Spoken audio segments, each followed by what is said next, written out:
আসসালামু আলাইকুম। চলে এসেছি নতুন আরও একটি ভিডিও নিয়ে।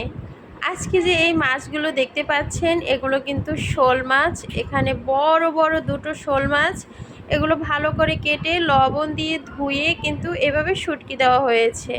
আর নিচে ছিল ছোট ছোট টাকি মাছ, আর এই দেখুন মাছের মাথা দুটো। আর এদিকে একটা মুরগি পালন করা হয়, সেখানে কিন্তু একটা ও ডিমও পেড়ে রেখে দিয়েছে। আজকে রান্না করব বড় বড় রূপচাঁদা মাছ। অবশ্য রান্না করব না, তেলের উপর একদম কড়কড়া ভাজি করব। এজন্য দিয়ে দিলাম হলুদের গুঁড়ি, মরিচের গুঁড়ি আর লবণ। আর এপাশে একটু রসুন বেটে রেখে দিয়েছিলাম, সেখান থেকে অর্ধেকটা 1 চামচের মতো নিয়ে মাছের গায়ে ভালো করে লাগিয়ে নিচ্ছি।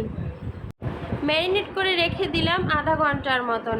এভাবে রেখে দিলে মাছের গায়ের ভিতর মশলাটা কিন্তু ঢুকে যায়।